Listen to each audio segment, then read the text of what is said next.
안녕하십니까?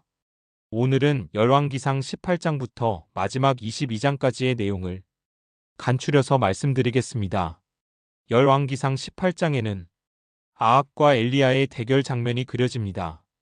하나님과 바알 가운데 누가 참 신이지 시험해보자는 것입니다.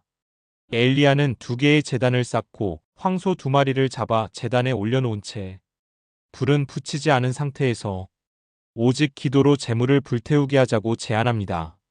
현장에는 이세벨이 거느린 바알의 예언자 450명과 아세라의 예언자 400명이 참석했고 하나님의 예언자는 오직 엘리야뿐입니다. 먼저 바알의 예언자들이 크게 소리를 지르며 의식을 집행했지만 제단에는 아무런 변화도 일어나지 않습니다. 이어서 엘리야가 제단과 제물 위로 물을 넘치도록 가득 부은 뒤 하나님께 기도합니다. 열왕기상 18장 37절에서 40절을 보겠습니다. 주님, 응답하여 주십시오. 응답하여 주십시오. 이 백성으로 하여금 주님이 주 하나님이시며 그들의 마음을 돌이키게 하시는 주님이심을 알게 하여 주십시오. 그러자 주님의 불이 떨어져서 재물과 나무 땅과 돌들과 흙을 태웠고 도랑 안에 있는 물을 모두 말려버렸다. 온 백성이 이것을 보고 땅에 엎드려서 말하였다. 그가 주 하나님이시다. 그가 주 하나님이시다. 엘리야가 그들에게 말하였다. 바알의 예언자들을 잡아라. 한 사람도 도망가게 해서는 안 된다. 백성은 곧 그들을 사로잡았고 엘리야는 그들을 데리고 기송 강가로 내려가서 거기에서 그들을 모두 죽였다. 이렇게 기록되어 있습니다. 바알의 예언자 450명을 전쟁을 하다가 죽인 것도 아니고 게임을 하다가 죽인 것도 아니고 시험이 끝난 후에 게울로 끌고 가서 모두 죽였답니다. 그 위대한 예언자 엘리야가 말입니다. 이런 성서의 기록을 당시의 문화 충돌로 읽지 못하고 기록된 그대로 진리의 말씀으로 믿는다면 기독교는 이웃 종교와 대화하고 공존하기는커녕 인류 사회에 끝없는 갈등의 씨앗을 뿌리게 될 것입니다. 열왕기상 20장은 이스라엘과 시리아 사이에 일어난 전쟁에 대한 기록입니다. 시리아 왕 베나닷이 사마리아를 공격하고 아합 왕에게 은금 패물뿐 아니라 아내와 자식들까지 내놓으라고 협박합니다. 아합이 일전을 각오하고 준비에 들어가자 한 예언자가 찾아와 이스라엘의 승리를 예언합니다. 과연 전쟁은 이스라엘의 대승으로 끝났습니다. 문제는 전후철이었습니다. 아합은 시리아가 빼앗았던 영토를 돌려받고 다마스쿠스에 무역 시장을 여는 조건으로 베나닷과 조약을 맺어 그를 돌려보냅니다. 그런데 본문이 하나님은 죽여야 할 자를 살려보냈다며 책임을 아합에게 묻고 그와 함께 이스라엘 백성도 멸하겠다고 말합니다. 20장 42절을 보겠습니다. 그 예언자는 왕에게 이렇게 말하였다.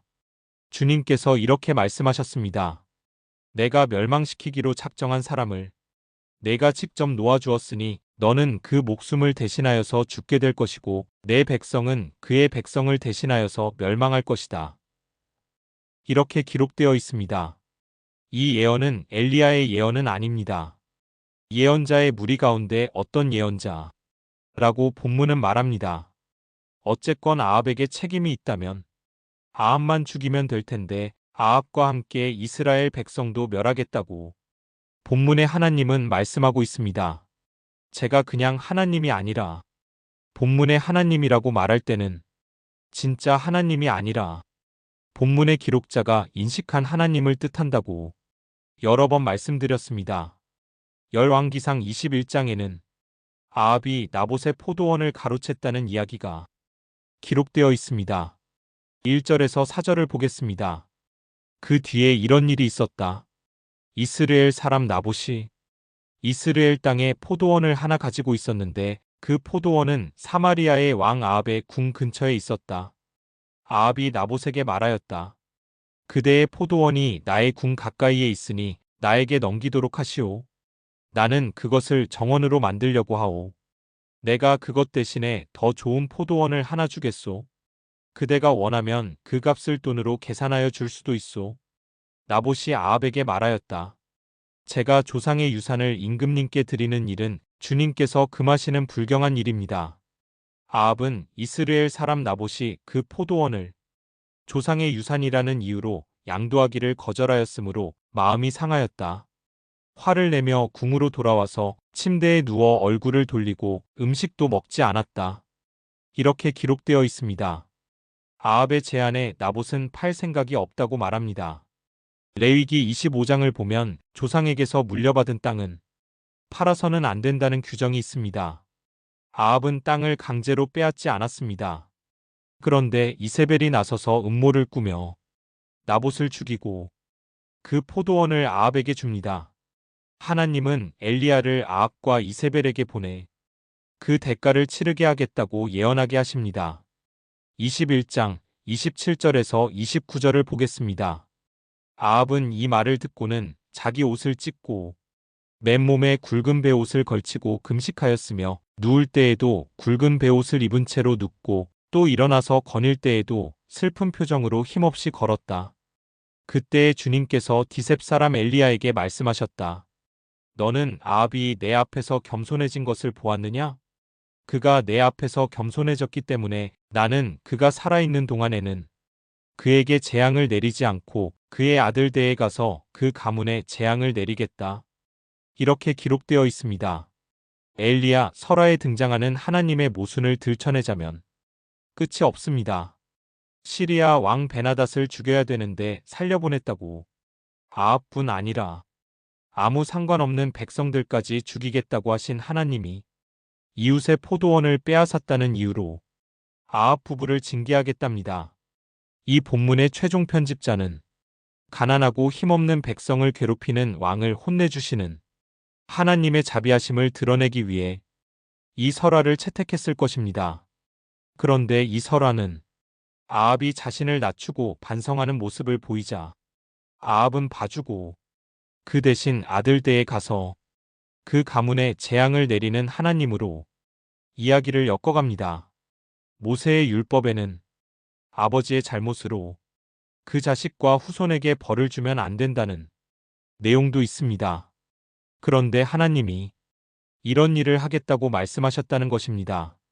이런 분을 사랑의 하나님이라고 정의의 하나님이라고 고백해도 되는 걸까요? 계속되는 저의 이런 지적에 대해서 불편함을 느끼는 분도 계실 수 있겠습니다. 하지만 여러 번 반복해서 말씀드렸듯이 제가 지적하는 것은 진짜 하나님이 아니라 성서 기자들이 말하는 하나님입니다. 구체적으로 말씀드리면 기록자와 편집자의 무지와 이기심의 한계 안에 갇힌 본문의 하나님입니다. 제가 그걸 계속해서 지적하는 이유는 그렇게 하지 않으면 우리 기독교 공동체가 믿고 고백하는 하나님이 괴물이 되어 우리의 자유를 빼앗고 우리의 삶도 파괴할 것이기 때문입니다.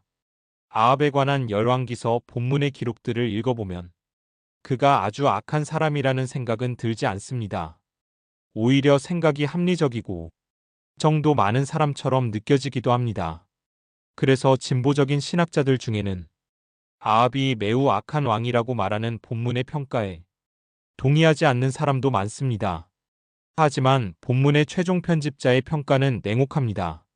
신명기 법전이 금하는 우상 숭배 문제에 어떻게 대처했느냐가 유일한 판단 기준이었기 때문입니다.